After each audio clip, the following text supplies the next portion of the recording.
Pagkatapos nating ma-enjoy ang mga display sa ating Kapitolyo, ay pumunta naman kayo dito sa Lingayen Baywalk kung saan hile-hilera ang mga kainan.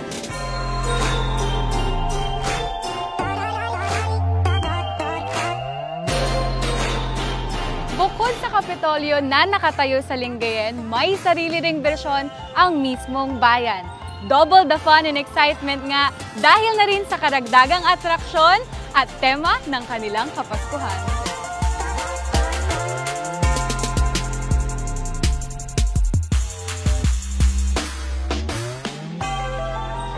Ito kasing plaza natin, dito nakikita yung face of the town, no?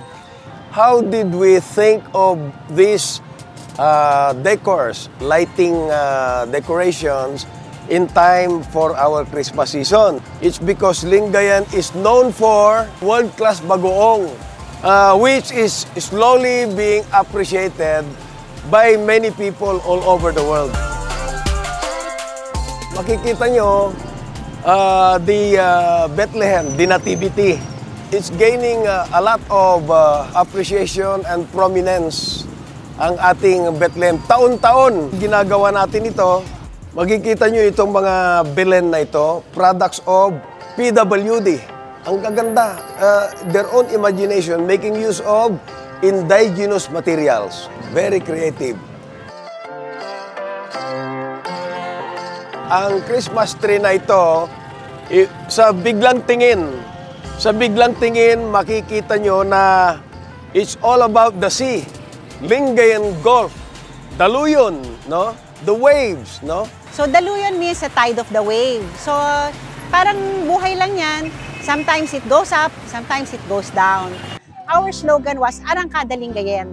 So, meaning it's a fresh start for us. Then after that, we changed it into Fly High. Kasi naka-umpisa na kami. Now, after Fly High, ang sunod na naman namin ngayon, ang finale namin is Wave Lingayen. Okay, what does that mean? Because we have already created ripples. Nararamdaman na kami. So also, that word wave also means kumakaway. Nararamdaman na kami. Yon. Kaya po, daluyan ang aming theme for this Christmas time. And we hope naman that you appreciated what you saw. As simple as it is, pero very meaningful po sa aming lahat dito sa capital town of Pangasinan, Lingayen.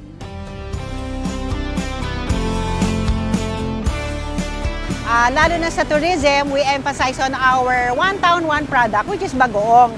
Kaya mapapansin nyo, ang decors namin, hindi lang siya basta-basta Christmas, kung hindi, somehow, there is a sign or mga images that still reflects what Lingayen is all about, what is this famous for. We have a lot of sectors participating. Number one, private sectors come and help us. They donate to help us fund our Christmas decors.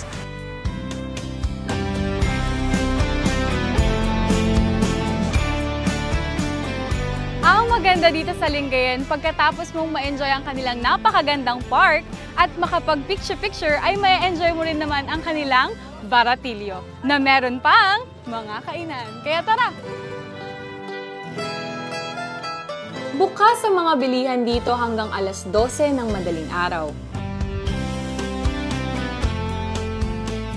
Inaanyayahan ho namin kayo. Please try to visit the capital town of the great province of Pangasinan, Lingayen. We also have here a lot of fun fair, food fair.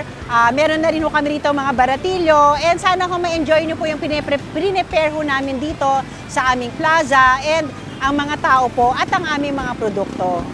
Sa panahon na ito ng Christmas, gusto naming masaya ang lahat at ma-appreciate yung mga talento ng ating mga kababayan. Sana po ay maging masaya ang ating Kapaskuhan. Surely, we can feel the Christmas vibe dito sa Lingayen na siyang sentro rin ng lalawigan.